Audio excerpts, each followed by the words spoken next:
Ouais, chers internautes, aujourd'hui, nous allons débriefer cette journée un petit peu marathon où il y a eu des interviews, en veux-tu, en voilà, sur RMC, sur la Provence de McCourt et Longoria. Donc, sur la forme et sur le fond, je vais vous parler d'un peu de la forme. Moi, sur la forme, ce que j'ai trouvé, c'est que on était dans une volonté d'apaisement et aussi de galvanisation, c'est-à-dire qu'on arrive avec un McCourt qui a un peu joué sur les sentiments, sur son attachement sentimental au club. Enfin, il y avait quelque chose d'intéressant. D'un autre côté, on avait Longoria qui m'a surpris par déjà la qualité de son français, moi je t'avoue. Et en plus, il a eu un discours très pondéré, très, comment dire, ambitieux sans être exagéré. Donc, c'était pas mal du tout dans ce cas-là. Ensuite, il y a eu sur les questions donc, de finances, les deux en touche généralement, ce qui peut se comprendre parce qu'ils ne peuvent pas s'engager sur des sommes, c'est impossible ça pour l'instant. Et voilà. Ensuite, moi, ce que je voudrais, c'est sur le fond, l'interview. Bon, je pense que Christophe va nous en parler. Donc, Christophe, tu as deux questions. Un, sur le fond, l'interview, qu'est-ce que tu en as pensé?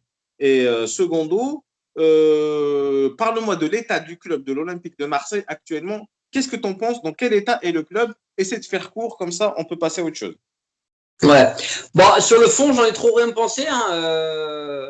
C'est vrai que c'était surprenant de voir arriver Longoria intronisé président, mais bon, il n'avait plus trop le choix.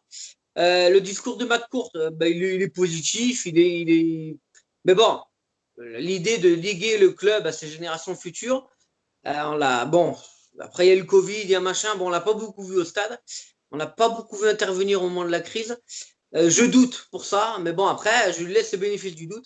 Longoria, son discours était plus posé, plus logique, en nous disant bien, attention, le propriétaire n'est pas là pour faire des chèques, il va y avoir un mercato de prêts et d'opportunités, donc ça correspond à la situation de l'OM qui, financièrement, est catastrophique. Sportivement, elle est catastrophique. Donc voilà, il va falloir trouver des leviers pour trouver de l'argent, pour trouver il va falloir trouver quelque chose. Après, l'OM, il y a un potentiel, ça c'est véridique, hein, sinon les gens ils viendraient pas là. Il y a un potentiel inexploité pour le moment. Et il faut le trouver, il faut trouver les leviers pour remettre le club d'aplomb. Et ça passera effectivement par des prêts, par des opportunités, par bref, il va y avoir un gros travail du président et du directeur. Qui est le même actuellement, Que que le je même. sache. Ouais, donc c'est pas mal. Moi, personnellement, oui, effectivement. Donc, Il y ouais. a aussi la nomination de Jorge Sampaoli qui est arrivé ce matin. Ah ouais, alors comment il s'appelle? Jorge Sampaoli. Oh, Jorge, genre, ouais. pour le Ouais, genre. Jorge Sampaoli, donc je demande à voir parce que c'est un gars qui est entraîné en Amérique latine, donc au Brésil. Moi, je me dis qu'un grand entraîneur qui n'entraîne pas en Europe, est-ce que c'est vraiment un grand entraîneur? Il a entraîné pendant pratiquement un an au FC Séville. Ouais, mais est-ce que tu penses que s'il avait prouvé vraiment quelque chose d'extraordinaire, il serait parti d'Europe? Non, je pense pas. Je pense qu'un grand entraîneur entraîne en Europe, quoi qu'on en dise. Après, bon, je préjuge pas, mais moi, c'est vrai que, en tout cas, on nous le présente toujours, je sais pas si tu as remarqué, avec des photos où il est comme ça, toujours énervé. Bon, voilà, le mec, les photos qu'on choisit, donc les journaux veulent nous dire que c'est un gars à personnalité, que c'est un gars qui est vénère, donc toujours les dents sorties comme ça, toujours vénère. Voilà, donc effectivement, pour un club comme l'Olympique de Marseille, il faut quelqu'un avec une certaine personnalité. Ça, c'est Après, sûr.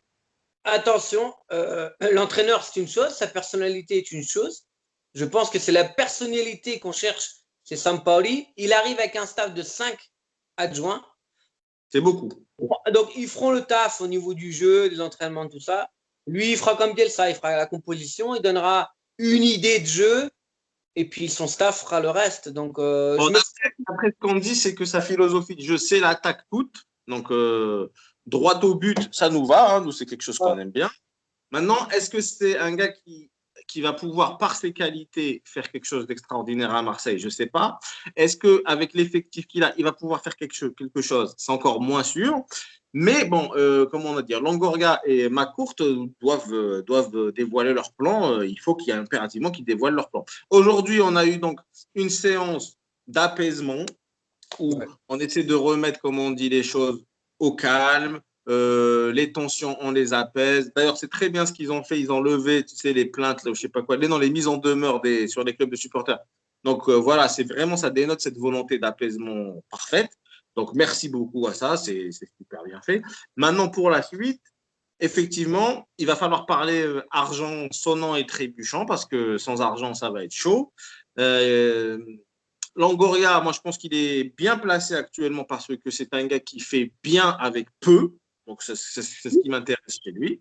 Après, il va falloir comment il va garnir son staff spécialement. Est-ce qu'il va ramener d'autres compétences? Parce qu'on parle particulièrement de l'autre, celui qui était à Lille, là. Merde, comment il s'appelle? Euh, je ne sais plus quel recruteur, là. Campos. Campos, ouais, voilà. Campos, donc on parle de lui comme rumeur. Donc, est-ce que c'est vrai, est-ce que c'est faux? On ne saura pas. Enfin, la nouvelle qu'il faut donc bien retenir aujourd'hui, c'est que le club n'est pas à vendre et que c'est un club qui a une valeur sentimentale pour McCourt. Vous y croyez pas. En tout cas, ils nous l'ont matraqué, répété, tout ce que tu veux. À toi, Christophe, dis-moi juste pour conclure, comment tu vois les semaines à venir, les jours à venir? Les semaines vont être difficiles, les mois à venir vont être difficiles jusqu'à la prochaine saison. Hein. J'ai l'impression qu'on dit ça une année sur deux, on se dit ça. Mon Dieu, cette année, ça va être difficile. Eh bien, cette année, ça va être difficile, je le redis.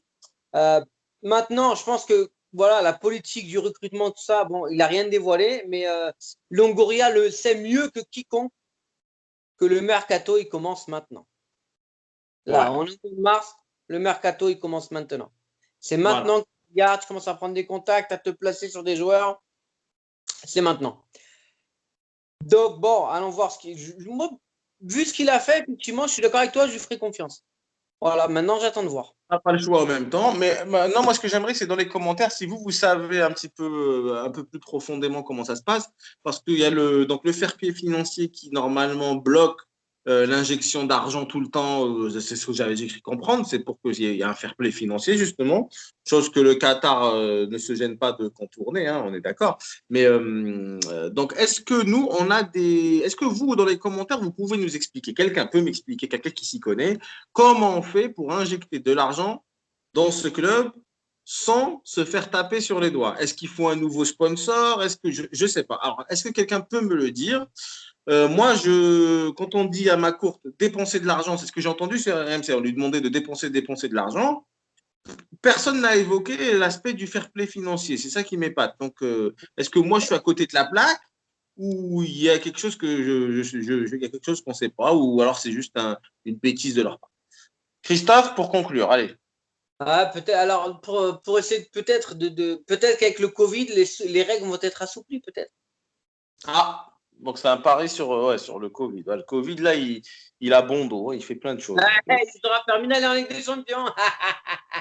Ouais, ça se trouve, grâce au Covid, ouais, grâce au Covid, on va gagner. Grâce au Covid, on aura gagné la Ligue des Champions. T'imagines le truc? Bah, en tout cas, non, mais je suis comme toi, hein, je suis dans l'expectative, mais ça fait long à attendre. On peut même pas aller au stade pour exulter un petit peu, pour changer les idées. Ah, ça va être long, mars, avril, mai, juin, ça va être très Bon. très long. Ça va être très En très tout cas, je résume. Un discours impeccable de Longoria, un discours très sentimental de McCourt. On n'évoque pas l'aspect financier pour l'instant parce que ils peuvent pas. Longoria et McCourt, donc c'est le nouveau duo fort.